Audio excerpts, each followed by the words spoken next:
The Second Crusade has failed, but its end will open the door to the Plantagenets, that brilliant, avaricious, rebellious, murderous family that will dominate the history of Western Europe for a century to come.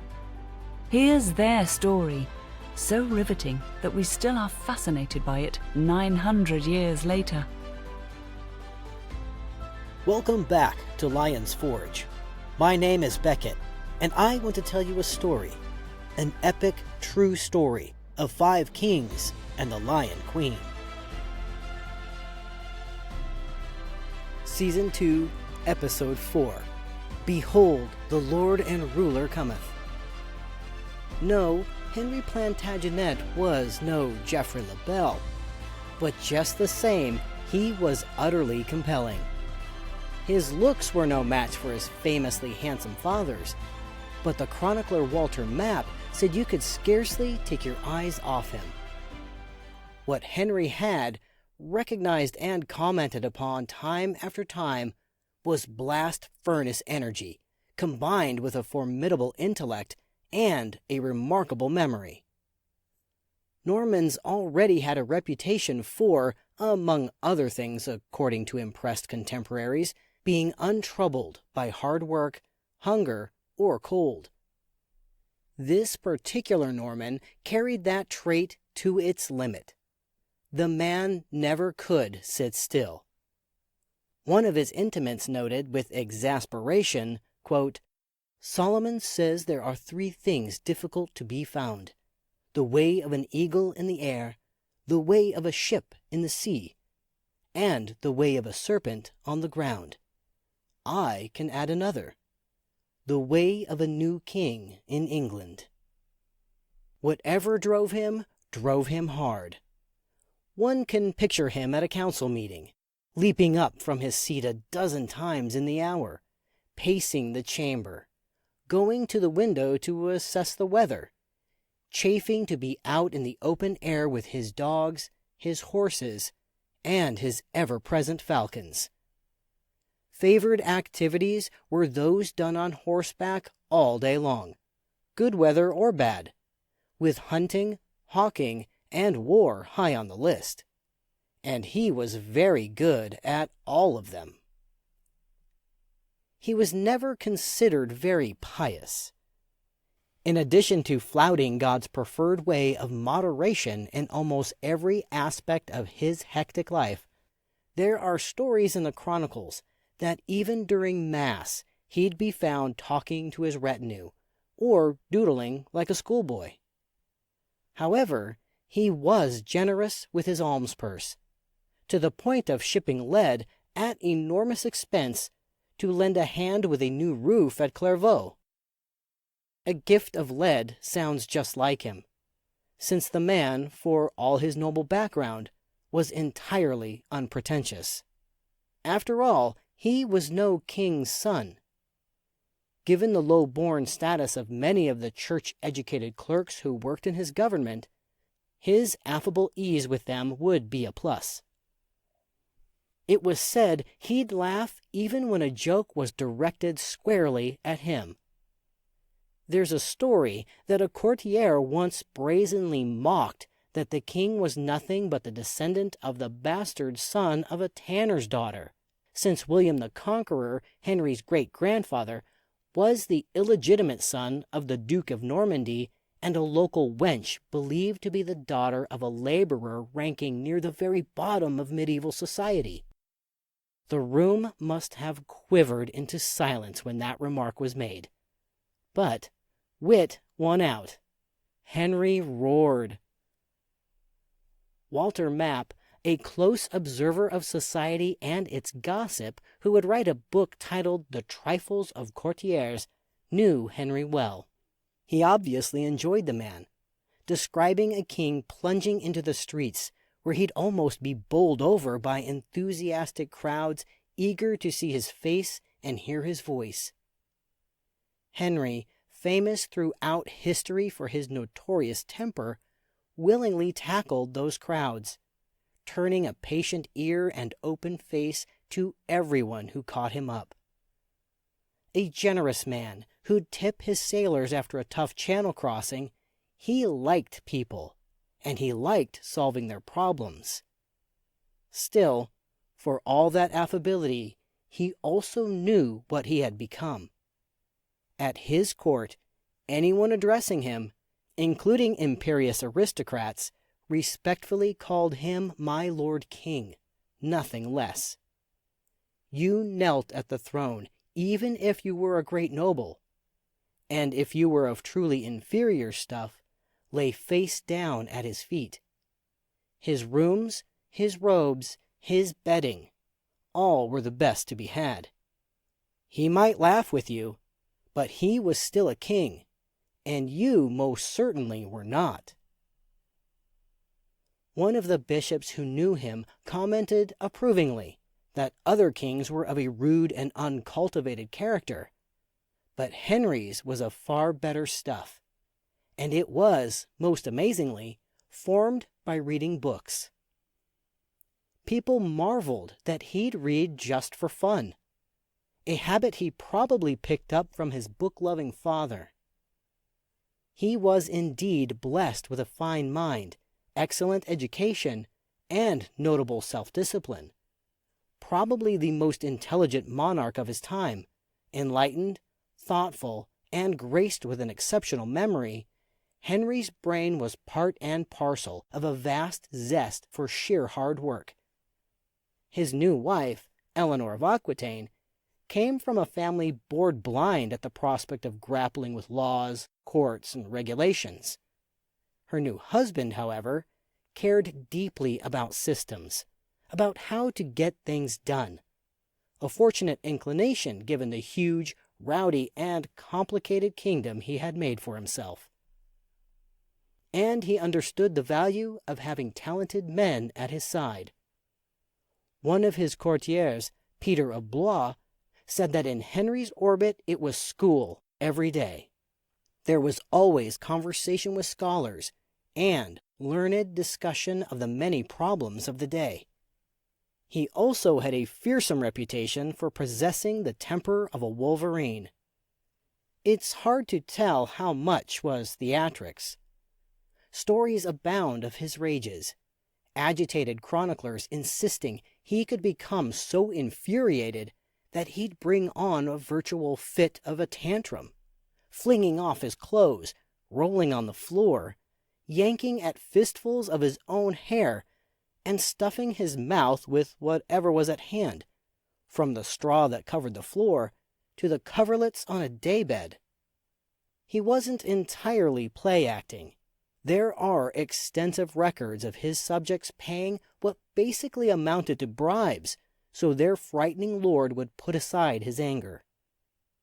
Henry's frothing indignation apparently could be triggered by even paltry transgressions, such as the royal storm unleashed on an unfortunate soul named Robert Bellet, who lost most of his land along with a prized position, and was fined so heavily he spent the next 20 years paying it off, all because the Lord King Henry was angry with him over a sparrowhawk. Some years down the road, that temper would lead all the way to murder. Taking after both Eleanor's grandfather and his own, Henry displayed a lifelong randy fondness for bedding the ladies. We know the names of several established royal mistresses who presented him with at least 2 small acknowledged royal bastards to run along with his 8 legitimate children. Not long after his marriage to Eleanor, in fact, Henry acknowledged a baby named Geoffrey as his. Geoffrey's mother and birthday are murky. The legend is that she was a Saxon whore named Aquitaine. Eleanor was gracious or astute enough to accept the child, who was raised at his father's palace at Westminster. We'll see young Geoffrey quite often as the years go by, and frequently be confused, because there were a number of Geoffreys in Henry's immediate family. Henry's father, of course, who donated his name to Henry's younger brother, and, incredibly to us, to a legitimate son of Henry's who would carry the very same name as his half-brother. The illegitimate Geoffrey would eventually become a ranking English churchman, a Chancellor of England, a force in the family, and one of the few people who stuck by Henry throughout his life. The legitimate Geoffrey, well, he would live a different life as an acknowledged prince, but not one with the best of luck or the firmest sense of loyalty. There's no way of knowing how many women, whether high-born or whore, caught Henry's eye, but it scarcely matters. His marriage to Eleanor of Aquitaine would prove so memorable that poets and playwrights mined it for drama for centuries after all the principals were dead, and still do to this day. On the whole, one might say his life would be worth the effort. And what of Eleanor? When did she understand what she had done? Married to Louis Capet, she had been the dazzler, the duchess who could make a king, the Circe of 1,000 fantasies. Now she was joined to a comet. Eleanor could never escape Henry. There was nowhere left to go unless it was a nunnery. She was bound until death. When did she see it? But just now, in the early days of that ferocious marriage, the two had to be pleased with their lives. Let's consider the summer of 1152, when Henry Plantagenet, barely out of his teens, had inherited all of Anjou and Normandy from his parents, and just married his way to the Aquitaine. In short order, he had scooped up a goodly part of Western Europe, with little more effort than it would take to pick an apple. England, his mother's gift if it could be taken, lay just beyond the Channel. It left his own people breathless. A writer of the day named Gerald of Barry referred to Henry's success as almost oceanic, swamping all frontiers. No other great lord, most certainly not his neighbor Louis Capet, could match him in lands or wealth. Infinite possibility wrapped the newlyweds Henry and Eleanor like a sable cloak. You can feel the power and the pride behind the charters she issued as a bride that summer. I, Eleanor, by the grace of God, Duchess of Aquitaine and Normandy, united with the Duke of Normandy, Henri, Count of Anjou. Their symbol of golden lions fluttered from flagstaffs on every hillside for hundreds of miles. Yet having territory and keeping it were two very different things. On the continent, Louis Capet would inevitably take Henry on to block Plantagenet ambitions along their joint borders. In England, where his ambition might not match reality, Henry faced the man who had dispossessed his mother, Stephen of Blois, King of England, backed by Stephen's truculent son and heir, Eustace. We've already met Stephen of Blois, grandson of the Conqueror. Only half English by birth, Stephen had the ambition and guile to betray his cousin Matilda, aided and abetted by nobles who were willing to renege on 3 separate oaths of fealty sworn at the feet of a woman. The civil war that came of that double cross had ebbed and flowed across 20 years of English life, and 1,000 miles of English hills and fields. It was still going on when Henry married Eleanor, but things were about to change. When the Golden Fates stepped into the Plantagenet battle for supremacy in their world, they started in Normandy. Louis Capet, infuriated at Eleanor's remarriage that sucked the Aquitaine from French hands, attacked her new husband across the Norman borders. His army was bolstered by alliances with Stephen's son Eustace and with Henry's own younger brother Geoffrey, the same aggrieved fellow who had probably been cheated out of Anjou by his brother, and who had tried to kidnap Eleanor as she rode away from Beaugency. Henry's response to the Capetian threat was classic Henry: clever, tough, and fast. He ran his troops so hard that majestically fit war horses carrying his knights dropped dead under the strain. Within months, Louis and his allies felt compelled to limp away from Normandy and bargain a truce, the first of 1,000 between Louis and Henry. Norman lands, craved by the French, were solidly in Plantagenet hands. Henry's men needed rest and refitting before pivoting across the Channel to take Stephen on and avenge Henry's mother Matilda. So now there was time. Weeks of unbroken time. One of the few such periods Henry and Eleanor would have in their course of nearly 40 years of marriage. Introducing her new husband to her Aquitanian barons, Eleanor showed Henry the beautiful country she had brought him, where men talked of poetry and age-old myths, wine was flavorful, hawks soared against the skies, and lazy golden sunlight brushed castle walls. We catch sight of only one small disturbance in all those wonderful days. It happened outside the city of Limoges. It was customary for locals to show their appreciation and loyalty to their lord by providing food when he happened to visit them. This time, though, hungry entourage, no food. A representative from the town was pulled to Henry's tent to explain.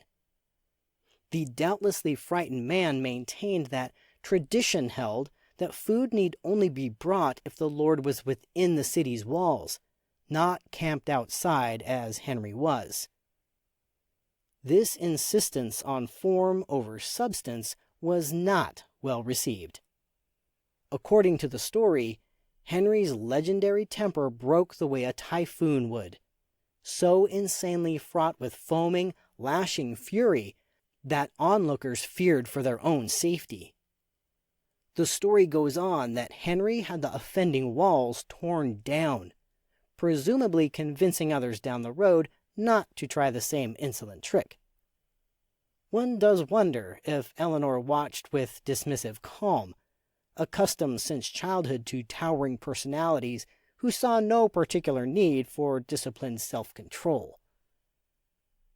Then, as the lovely honeymoon summer ebbed, messengers came pounding in from England. This time, they carried news of King Stephen and an army of his mercenaries on the march against Wallingford Castle, a stronghold long loyal to Matilda. Wallingford was the property of a man named Brian Fitzcount, a personal friend of old Beauclerk's, devoted throughout his life to Beauclerk's daughter Matilda and now to her son. Fitzcount was in trouble, with the full brunt of Stephen's army directed at his walls. He sent word that if Henry couldn't reinforce him, he'd be obliged to surrender. Surrender meant that a variety of thoroughly unpleasant things would happen. The place would be sacked, giving Stephen's soldiers all the incentive they'd need to stay with him for another 6 or 8 months. A valuable castle would be in enemy hands. Control of the castle would deepen Stephen's grip on the country while weakening Matilda's.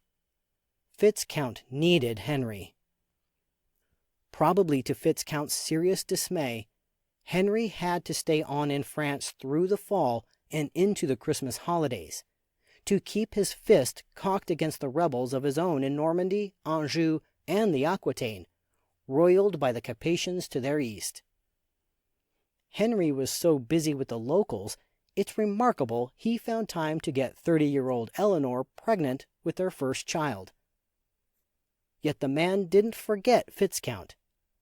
Plantagenet agents worked the Norman ports, making deals with moneylenders and assembling what English spies had to guess was an invasion fleet. 36 ships capable of a wintry channel crossing, each carrying 80 men and 4 knights with their horses.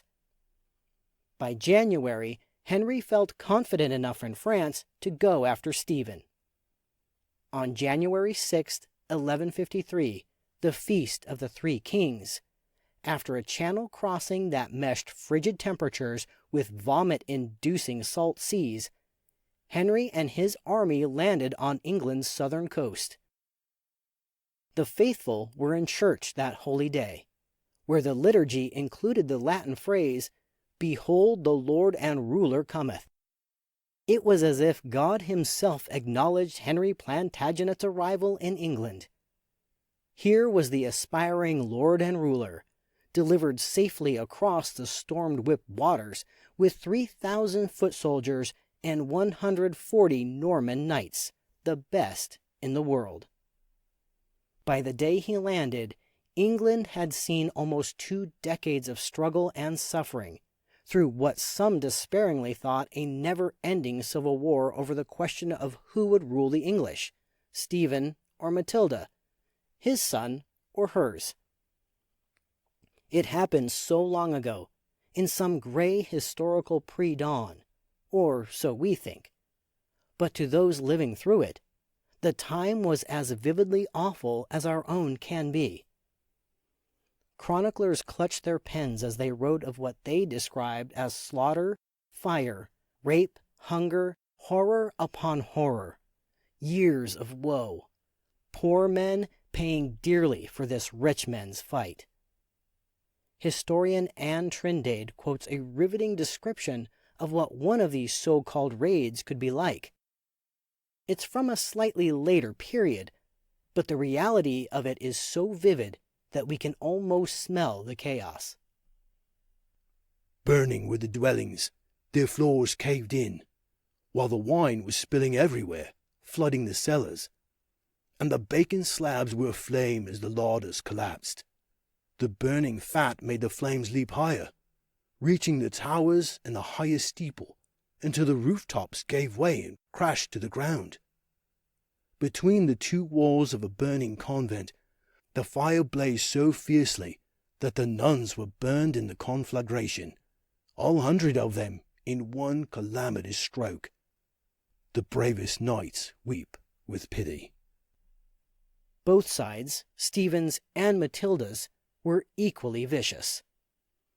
Men caught out on a bad day by the wrong people were hung upside down and smoked alive, strung to hang by their thumbs, tortured with knotted cords wrapped and twisted around their skulls. One witness testified that Stephen and his allies wrecked the lovely old market town of Salisbury, trampling and murdering, a king willing to ruin the lives of his own subjects to make a point. Henry, fighting for his mother, was scarcely idle or innocent. He saw to it that Nottingham was charred to ash. Terror of both sides was so profound that trade virtually stopped, since no sane man was willing to risk coming upon strangers. The dynastic war in England was not making anyone richer or happier. People were getting weary of the whole spiteful mess. Stephen in particular was floundering. His failure to bring this ugly civil war to an end as 2 decades slowly, heavily passed, spread sorry wreckage across his own lands. After enough of it, wreckage is dispiriting. Alliances without victories wear out. People of all classes got poorer by the year. The only thing that gained strength was the idea of building a defensive castle on every tiny knob of ground. Nobles who had shrugged as they betrayed Matilda to secure themselves a king were now pricked by guilty consciences that whispered England's agony might be their fault. Stephen would not live forever, after all. Perhaps the day had arrived to try to resolve all the years of burning ruination. The great men of the day, who kept up an active correspondence, began to talk among themselves for ways to end the fighting. Private treaties began to circulate, individual barons seeking ways to stop the local fighting so their people could plant fields and repair roads. Henry's audacity at invading England on the Feast of the Three Kings of 1153 was thus as timely as it was bold. People wanted something new, and here it was. With this daring prince on the doorstep, rallying his mother's old allies and luring many of Stephen's, things at last began to move. Stephen and his son Eustace tried hard, which naturally meant burning and plundering every grain of wheat, piglet, fence, and wall that could give aid to Henry's forces. But Henry was unfazed. Here was a general. With Fitzcount still bottled up at Wallingford, Stephen no doubt expected Henry to try to break that stalemate, where the young aggressor would be confronted with a nasty established siege in the mud, snow, and cold of an English winter, the countryside stripped bare of supplies. Henry would have none of it. Instead, he attacked a royal stronghold at Malmesbury, luring Stephen to pull up stakes and come running to him on the banks of the Avon. Veterans who fought there swore later that God himself took Henry's side, scouring Stephen's men head-on with torrents of freezing, wind-whipped rain. There was a grudging truce. The kingdom started pondering the idea that perhaps there really was something to this energetic Plantagenet. We've come to the end of our story for the time being. I am Beckett Arnold, narrating from the book Lion's Forge, adapted for us by the author Karen Markle Knabb. Thank you to Francis Butt for voicing our introduction. If you like what you hear, please give us a rating, follow our channel, and share us with your friends. Most importantly, please join us again January 22nd for the next episode of Lion's Forge, available everywhere you get your favorite podcasts, streaming on YouTube with video episode trailers, and on Facebook, where you can ask questions, leave reviews, and interact with me. Until next time, thank you for listening.